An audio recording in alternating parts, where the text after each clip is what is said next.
السلام علیکم دوستو، امید ہے خیریت سے ہوں گے۔ میں ہوں حسان بن مختار احمد اور آپ دیکھ رہے ہیں ہمارا YouTube channel Hassan online tech. دوستو، میں آپ لوگوں کے لیے ایک اور مختصر حدیث لے کے آیا ہوں۔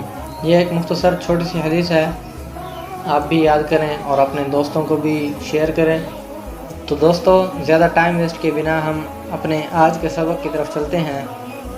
اور اگر آپ ہمارے چینل پر نئے ہیں تو آپ ہمارے چینل کو سبسکرائب کریں اور ساتھ میں لگے بیل کے آئیکن پر کلک کریں تاکہ ہماری آنے والی ہر نئی ویڈیو کا نوٹیفیکیشن آپ تک پہنچ سکے۔ چلتے ہیں ہم اپنے آج کے سبق کی طرف۔ اعوذ باللہ من الشیطان الرجیم، بسم اللہ الرحمن الرحیم۔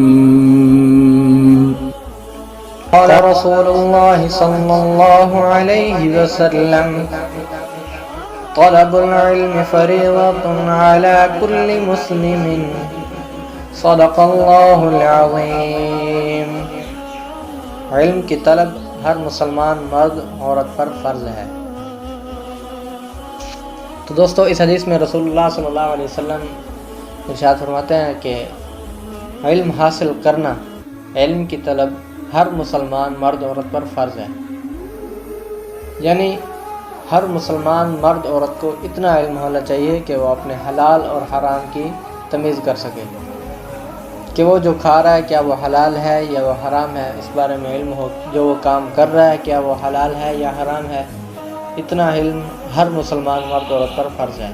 انسانی فطرت کا بنیادی تقاضا ہے کہ اسے ہر اچھی اور بری بات کا علم ہو۔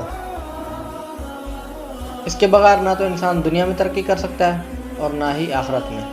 انسان کے اسی بنیادی ضرورت کے پیش نظر حضور اکرم صلی اللہ علیہ وسلم نے ہر مسلمان مرد عورت پر علم فرض کیا، جبکہ ہمارے ملک میں لڑکوں کی تعلیم کے مقابلے میں لڑکیوں کی تعلیم کا تناسب نصف ہے۔ لڑکیوں کے مدارس کی تعداد بھی آدھی ہے۔